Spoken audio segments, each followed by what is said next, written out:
दोस्तों नमस्कार, मैं राणा धीरेन्द्र प्रताप सावंत, सहायक अध्यापक कंपोजिट उच्च प्राथमिक विद्यालय परियाई शमनपुर। इस समय हम बाल मनोविज्ञान पे अपने कुछ वीडियो दिए हैं और उन वीडियो का निचोड़ भी इन प्रश्नों में मिलेगा। मित्रों, पहला प्रश्न है, शिक्षा मनुष्य में पहले से विराजमान पूर्णता का आविर्भाव है डॉट डॉट के द्वारा कहा गया। मित्रों, ये किसका कथन है हमें यही बताना है। तो इसमें ए है महात्मा गांधी, बी है रविंद्रनाथ टैगोर, सी है स्वामी विवेकानंद और डी है श्री अरविंदो। तो दोस्तों अगर हम इसको देखें तो ये 2014 में, 2019 में, 2003 में, 2013 में इस तरह से ये लगातार ये प्रश्न आता रहा है, कई बार पूछा गया है। तो दोस्तों इसका जो जवाब होगा, शिक्षा मनुष्य में पहले से विराजमान पूर्णता का आविर्भाव है। यह महत्वपूर्ण कथन स्वामी विवेकानंद जी का है। स्वामी जी सैद्धांतिक शिक्षा के पक्ष में नहीं थे, वो व्यवहारिक शिक्षा को व्यक्त करने के लिए उपयोगी थी। शिक्षा मनुष्य में पहले से विराजमान पूर्णता का आविर्भाव है, यह कथन जो है स्वामी विवेकानंद जी का है। अगले प्रश्न में है, साइकोलॉजी शब्द की उत्पत्ति किस भाषा से हुई है। मित्रों अगर हम इसको थोड़ा सा ध्यान से देखें, विकल्प ए में अंग्रेजी, बी में रूसी, सी में लैटिन और डी में स्पेनिश। तो इसमें हम देखते हैं साइकोलॉजी, अगर आप हमारी वीडियो को देखेंगे तो हम पाएंगे एकदम विस्तार से इसको हम बताए हैं वहाँ। साइकोलॉजी मनोविज्ञान जिसे कहते हैं, शब्द की उत्पत्ति लैटिन भाषा के साइकी तथा लोगास से बना है। साइकी का अर्थ होता आत्मा तथा लोगास का अर्थ होता विज्ञान से। इस प्रकार से मनोविज्ञान के का जो साइकोलॉजी का अर्थ है वो आत्मा का विज्ञान है मित्रों। और मनोविज्ञान के जनक अगर आपको याद होगा वहां पे देखेंगे तो वो क्या है, अरस्तु हैं। अगर प्रश्न आता है साइकोलॉजी की उत्पत्ति किस भाषा में हुई, तो इसका सीधा उत्तर है लैटिन भाषा, जिसे ग्रीक भाषा भी कहते हैं मित्रों। अगला प्रश्न है मित्रों, मनोविज्ञान अध्ययन है मानव व्यवहार का, मस्तिष्क का, आत्मा का, आदत का। तो मित्रों अगर आपको याद होगा तो हमने बताया था मनोविज्ञान मानव व्यवहार का अध्ययन है, एक लाइन में बहुत सटीक इसका जवाब था। तो अर्थात ही ए वाला सही है, मानव व्यवहार का अध्ययन है। मनोविज्ञान क्या है, मानव व्यवहार का अध्ययन है। अगला प्रश्न है, शिक्षा के व्यक्तिगत एवं सामाजिक उद्देश्यों के समन्वय पर किसने बहुत अधिक बल दिया।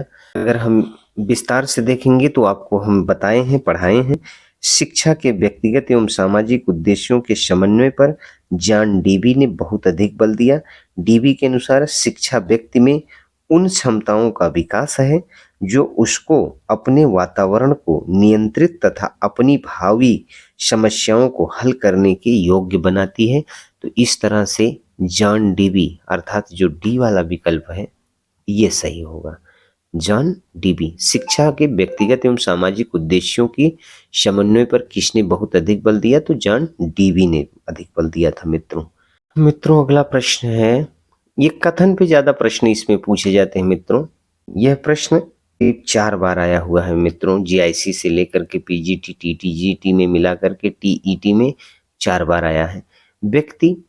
शिक्षा व्यक्ति का पूर्ण विकास है, किसने कहा था, अरस्तु ने, रेमेंट ने, कमेनियस ने या टीपीनन ने। तो मित्रों हमने आपको ये चीज पढ़ाया था, एक लाइन में इसका जवाब था। जब हम शिक्षा की परिभाषा दे रहे थे तभी टीपीनन के अनुसार शिक्षा व्यक्ति का पूर्ण विकास है। तो किसने कहा था, अगर आप वहां ध्यान दिए होते तो ये टीपीनन, और नहीं तो फिर से जाके उस वीडियो में देखेंगे तो वहां पे साफ साफ लिखा गया है टीपीनन के अनुसार शिक्षा व्यक्ति का पूर्ण विकास है, ये परिभाषा है शिक्षा में। अगला प्रश्न है, किसने कहा था शिक्षा वह प्रक्रिया है जो बालक की आंतरिक शक्तियों को बाह्यतम बनाती है।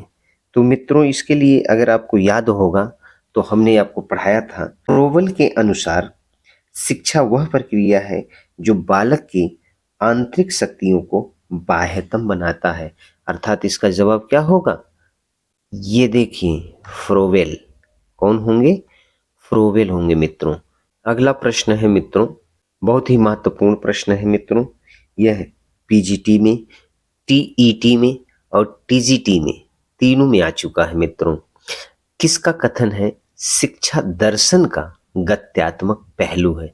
मित्रों अगर याद होगा तो आपको हमने बताया था, जब ये सब शिक्षा का परिभाषा जब हमने पढ़ाया था तभी उसी में बताया था, पहली वीडियो। तो एडम्स के अनुसार शिक्षा दर्शन का गत्यात्मक पहलू है, आएंगे सी सही है मित्रों। अगला प्रश्न है, किसने कहा सामाजिक एवं व्यक्तिक शक्तियों को पुनर्जीवित करने की प्रक्रिया ही शिक्षा है? तो मित्रों आपको याद होगा मैंने आपको पढ़ाया था, ये भी शिक्षा की परिभाषा से ही सारे प्रश्न हैं। कैमेनियंस के अनुसार सामाजिक एवं व्यक्तिक शक्तियों को पुनर्जीवित करने की प्रक्रिया ही शिक्षा है, अर्थात ए सही है। 9वां प्रश्न है, शिक्षा का आधारभूत उद्देश्य है तो क्या है? ज्ञान प्रदान करना, व्यक्ति का विकास करना, परीक्षा उत्तीर्ण कर उपाधि प्रदान करना, किसी व्यवसाय हेतु तैयार करना। तो शिक्षा एक बहुमुखी प्रक्रिया है जिसका आधारभूत उद्देश्य व्यक्ति का सर्वांगीण विकास करना। तो इसमें जो है ये बी वाला, व्यक्ति का विकास करना, व्यक्ति का सर्वांगीण विकास करना, यही जो है हमारा मुख्य लक्ष्य होता है, साधन आधारभूत उद्देश्य है हमारा, अर्थात बी सही है।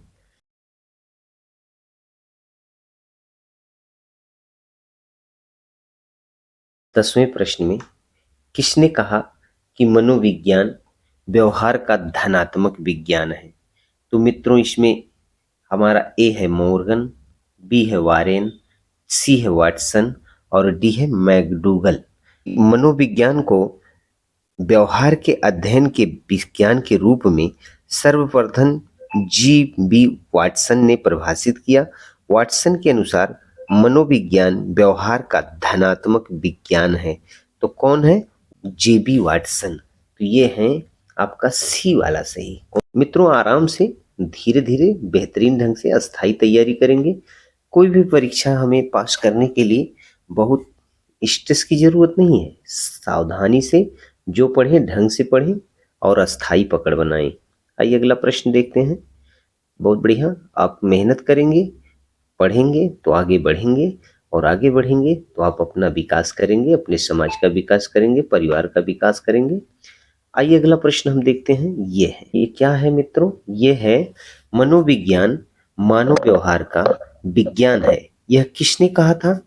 वुडवर्थ के अनुसार। आप जाके देखिएगा, मनोविज्ञान जब हम पढ़ाए हैं वीडियो, वहां पे आपको ये मिलेगा, मनोविज्ञान मानव व्यवहार का विज्ञान है। किसने कहा था? वुडवर्थ ने कहा था। तो इसमें हम देखेंगे तो हमारा जो सी वाला ऑप्शन है ये सही है। अगर 12वें पे हम नजर डालते हैं, सर्वप्रथम मनोविज्ञान को किस विषय का अध्ययन करने वाले विषय के रूप में परिभाषित किया गया? तो इसको हम देखेंगे। पहला है, ए है मन का अध्ययन, बी है चेतना का अध्ययन, सी है आत्मा का अध्ययन और डी है व्यवहार का। ध्यान रहे यहाँ पे प्रश्न पूछ रहा सर्वप्रथम मनोविज्ञान को। तो हम आपको पढ़ाए थे तो आपको याद होगा, सर्वप्रथम मनोविज्ञान को सर्वप्रथम मनोविज्ञान को आत्मा का अध्ययन करने वाले विषय के रूप में परिभाषित किया गया था। प्लेटो, अरस्तु, देकार्ट आदि यूनानी दार्शनिकों ने मनोविज्ञान को आत्मा के विज्ञान के रूप में स्वीकार भी किया था। अगर आपको याद हो, बाद में इसको नकार दिया गया था और अंत में हम व्यवहार का विज्ञान, मन का अध्ययन, चेतना का अध्ययन भी कुछ लोग माने, बाद में आत्मा का अध्ययन भी हुआ, लेकिन बाद में सबसे लास्ट में व्यवहार का विज्ञान हुआ है। तो मित्रों इसको ध्यान देना है। आइए आगे चलते हैं, अगले प्रश्न पे नजर डालते हैं। गेस्टाल्ट मनोविज्ञान की आधारशिला किसने रखी? गेस्टाल्टवाद एक जो है सिद्धांत है। तो आइए देखते हैं कौन कौन है। ए फ्रांज ब्रेटानो, बी मैक्स वर्थीमर, सी एडगर रूबिन, कर्ट लेविन। तो अगर आपको याद होगा दोस्तों, तो हमने आपको बताया था वहां, गेस्टाल्ट मनोविज्ञान की आधारशिला जर्मनी के मनोवैज्ञानिक मैक्स वर्थीमर द्वारा रखी गई थी। इस सिद्धांत का मुख्य बल व्यवहार में संपूर्णता के अध्ययन पर है। तो आपको याद आया मैक्स वर्थीमर? अगर याद आया तो मित्रों ये देखिए आपका वी कौन सा, बी सही है। आइए अगर इसको थोड़ा सा और कंफर्म करना है तो मेरी वीडियो एक बार फिर से देखिए। जैसे ही फिर से देखेंगे आपके एकदम जहन में ये सारी चीजें स्पष्ट हो जाएगा। मित्रों ये हम थोड़ा सा आपके परीक्षा को आसान करने के लिए बना रहे हैं ताकि आपको गहरी पकड़ मिले। संरचनावाद के प्रवर्तक कौन थे?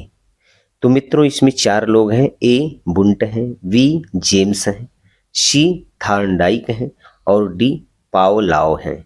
तो मित्रों अगर हम इसके बारे में आपको याद आ रहा है तो हमने आपको संरचनावाद के प्रवर्तक कौन में के बारे में बताए थे। संरचनावाद पहला वाला याद करिए, तो वहां हमने आपको बताया था मनोविज्ञान के संरचनावाद संप्रदाय के प्रमुख प्रवर्तक विल्हेम बुंट नामक जर्मन मनोवैज्ञानिक थे, जिन्होंने विश्व की प्रथम मनोविज्ञान प्रयोगशाला स्थापित की थी। मित्रों यह प्रश्न कम से कम 7 से 8 बार आ चुका है। तो कौन है? जर्मन मनोवैज्ञानिक है विल्हेम बुंट। तो ये हमारा संरचनावाद के प्रवर्तक कौन थे? बुंट थे। ये 15वां प्रश्न है, मनोविज्ञान की प्रथम प्रयोगशाला को किसने स्थापित किया था? मित्रों यह प्रश्न बहुत बार पूछा गया है। बहुत बार का मतलब मैं कहूँ टीटी में, ग्रेड 2 में, ग्रेड कॉमर्स में, इसके साथ साथ टीजीटी में, पीजीटी में कई बार पूछा गया है। जीडीसी में ये इतनी बार पूछा गया है मित्रों जिसका जवाब नहीं। तो इसको थोड़ा सा दिमाग में बैठा लेना है। मनोविज्ञान की प्रथम प्रयोगशाला को किसने स्थापित किया था? डब्ल्यू बुंट ने, सिगमंड फ्राइड ने, पावलाव ने या वाटसन ने? तो अगर आपको याद आ रहा हो तो 14वें का जो जवाब है उसी से जुड़ा है ये जवाब। तो अब हमने आपको बताया था विल्हेम बुंट ने वर्ष 1979 में मन को व्यवस्थित ढंग से अध्ययन करने के उद्देश्य से जर्मनी के लेपजिंग शहर में विश्व की प्रथम मनोविज्ञान प्रयोगशाला स्थापित की तथा मनोविज्ञान को एक स्वतंत्र विज्ञान का स्थान दिलाया। इसलिए विल्हेम बुंट को प्रयोगात्मक मनोविज्ञान का जनक कहा जाता है। तो दोस्तों डब्ल्यू बुंट जिसे कहते हैं यही है विल्हेम बुंट। ये तो मनोविज्ञान की प्रथम प्रयोगशाला को किसने स्थापित किया? तो ये जर्मन मनोवैज्ञानिक थे डब्ल्यू बुंट, जिन्हें कह रहे हैं विल्हेम बुंट। आइए मित्रों आगे देखते हैं अगला क्वेश्चन हमारा कौन सा है। क्वेश्चन कम से कम 5 बार आया है। मित्रों देखिए कैसे आ रहा है यह प्रश्न। यूपी टेट में, यूपी अपर प्राइमरी में, उसके साथ साथ एस टेट जिसे सुपर टेट कहते हैं उसमें भी आ चुका है। ये ग्रेड 2 में आया हुआ है फर्स्ट पेपर में और ग्रेड सी में भी आया हुआ है। यह प्रश्न कई बार आया है मित्रों। तो आइए देखते हैं इस प्रश्न के बारे में क्या प्रश्न है। पहले प्रश्न को समझते हैं फिर इसके आंसर को ढूंढते हैं। अगर आप प्रश्न को देख पा रहे हैं तो ये देखिए थोड़ा सा बड़ा है। अगर याद हो तो सीटेट के प्रश्न भी इसी तरह से आते हैं, बड़े बड़े रहते हैं और उसका जवाब ढूंढ के देना पड़ता है। तो दिया है सर्वप्रथम मनोविज्ञान ने अपनी आत्मा का परित्याग किया, फिर उसने मन का त्याग किया, उसके बाद उसने चेतना का त्याग किया, अब वह व्यवहार की विधि को स्वीकार करता है। यह कथन दिया है। अब कौन कौन है? मन, जेबी वाटसन, वुडवर्थ, मैकडूगल।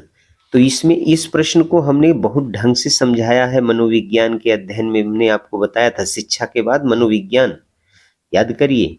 तो वहां पे हमने आपको बताया था व्यवहारवाद में।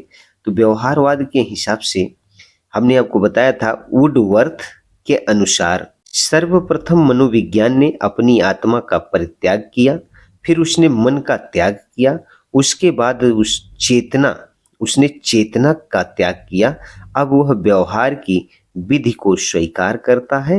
यह किसने कहा था?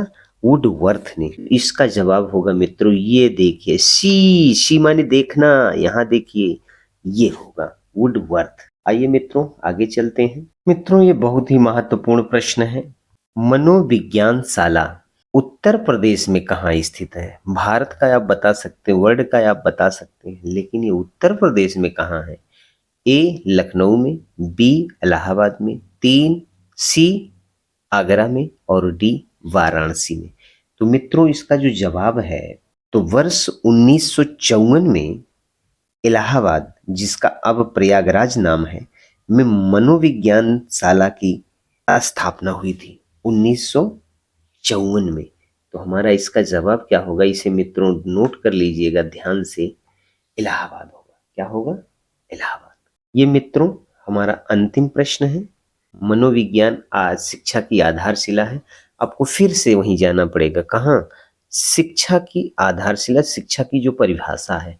तो मित्रों यहाँ पे है, ए वाटसन ने इसे कहा है, वी स्किनर ने कहा है, सी मार्गन ने कहा है और डी प्लूटो ने कहा है। तो मित्रों अगर आपको याद है तो हमने आपको इसे बहुत ढंग से पढ़ाया है। ये स्किनर की कथन है। किसका? स्किनर। स्किनर ने कहा था मनोविज्ञान शिक्षा की आधारशिला है। और इनका एक कथन और था मित्रों, वहीं बगल में हमने आपको बताया था कि मनोविज्ञान व्यवहार और अनुभव का विज्ञान है। ये दोनों कथन स्किनर के हैं।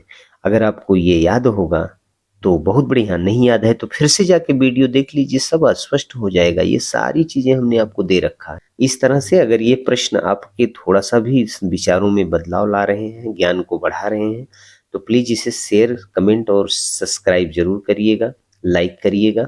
इससे होगा क्या कि कुछ ऐसे लोगों का मदद हो जाएगा शायद जो परीक्षा में सब कुछ करते करते रह जाते हैं, और आपके छोटे से प्रयास से उन तक ये वीडियो पहुंच जाएगी। थैंक यू, धन्यवाद।